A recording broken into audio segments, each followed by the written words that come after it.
what's going on? In today's lesson, I'm going to show you the one concept that you have to add to your pentatonic soloing that will help you play way more melodically on a professional level. If you're sick and tired of just running pentatonic scales and you're ready to play more melodic guitar lines, leads, hooks, all that stuff, then you're not going to want to miss this lesson. So grab your guitar, tune up, and let's jump into it. My name's Brett Blakemore. I run Summit Guitar School online, and I want you to get a free tab and the backing track for this lesson, so just click the link below in the description. It'll have all the diagrams you need as well as the backing track that I'm playing along with throughout the lesson so that you can have something to practice this concept along with as well. Let's jump into it. Don't forget to grab that tab. So at the very top of this video, I jammed along as melodically as possible to this chord progression. The progression was a 1, 6, 4 in the key of C. So we're in the key of C today. All right, we're playing C, A minor, and then F. So it's one thing to just be able to play your pentatonics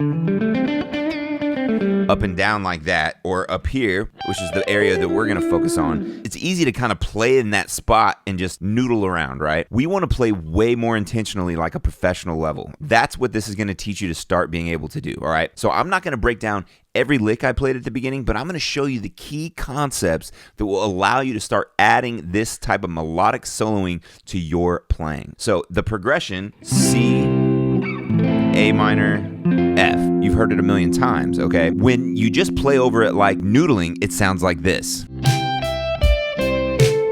So when you're noodling and you're just going up and down the pentatonic scale, sometimes you hit good notes and sometimes you hit bad notes.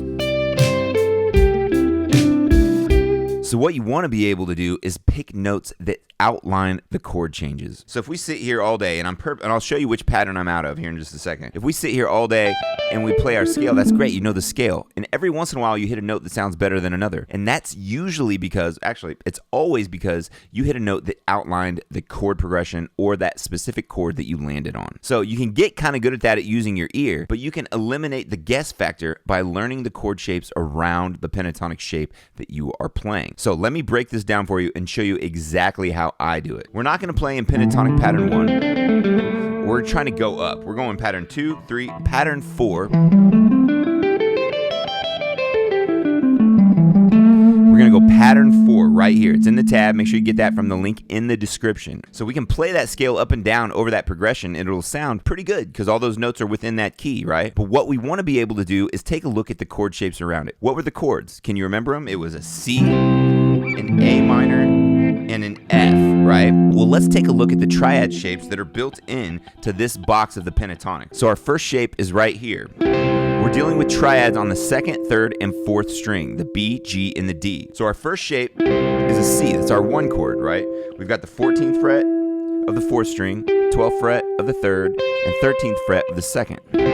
Just like this. Then our 2nd chord is an A minor. Here's the triad shape around that. That is 14th fret of the 4th string, 14th fret of the 3rd string, 13th fret of the 2nd string. This one, this first chord, the C shape, is out of the full C of the caged triad shape, all right? Or the caged shape in general. Our second one, A minor, 14, 14, 12. Now our last chord is an F. That's your 4 chord, right? So we've got this right here, and that's 15 on the 4th string, 14 on the 3rd, and 13 on the 2nd string, just like that. So we've got this chord,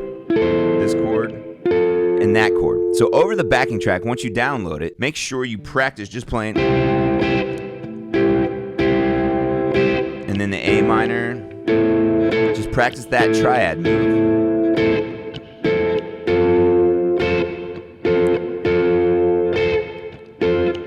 Get that ingrained in your head, all right? You want to know where these chord tones are, all right? So this one, the C right here, the 3rd is in the bass. That's the E. The A minor, the 5th is in the bass, and then the F is in root position. Any of these chord tones that you're playing out of the triads are game for you to be able to play during your improvisation. So get the chord shapes in your head by playing over the backing track a little bit, and then think about your pentatonic scale over the top of this. This is the key to outlining progressions. If I'm starting out and I'm going, you want to be able to land on one of these chord tones as you start. So like, right as the C is being played, land on a chord tone out of this, all right? That's part of your pentatonic. Out of your A minor, land on a chord tone out of the A minor, all right? Out of the F, land on a chord tone out of that F triad. That's what you have to be able to do. So I'll give you an example of me doing that over the top of the backing track right now. Chord tone, scaled. Chord tone, scaled. Chord tone of the F. Chord tone of the C. Chord tone of the C. Chord tone of the A minor. Double stop on a chord tone of the F. And then lick. Chord tone of the C. Root of the A minor. Fifth of that F. Chord tone of the G, and then a lick.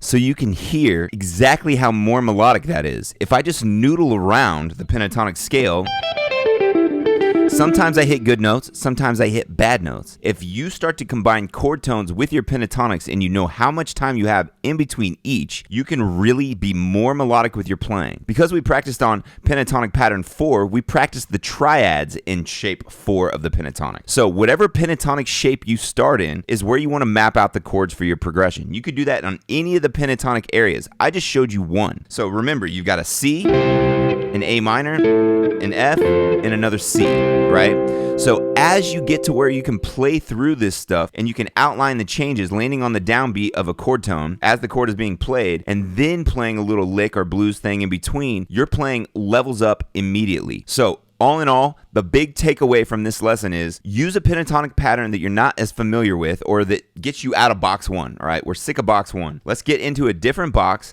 Let's map out the progression with the triads that fit in it, and then let's improvise landing on chord tones as chords are being played or at some point during that chord as it's being played, and then use the space in between the chords to add your pentatonic lines in between. That's the huge takeaway. That's what the professionals are doing that you're not doing right now, all right? One key piece of advice that I want to give you is don't move on to the next video before you master this. Take the backing track, do it in multiple spots all over the neck so that you can start to outline the changes on a simple progression just like this. And then once you can do that in multiple spots in like C major, then do it that same thing in a new key. Take the pentatonics, take the triads, map them out all over the fretboard, and don't move on to another video until you have this down. One of the biggest problems with online guitar stuff now is that everybody just jumps from one video to the next. So my big piece of advice, make sure you master a concept before moving on. Add it to your daily practice, change keys, try all that stuff. That's it for today's lesson. That's a huge takeaway, and that's a real pro tip.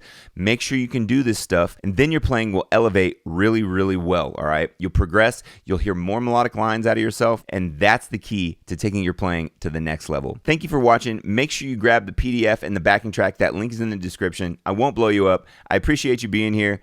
Share this with somebody else that's trying to level up their guitar playing, and I'll see you in the next video.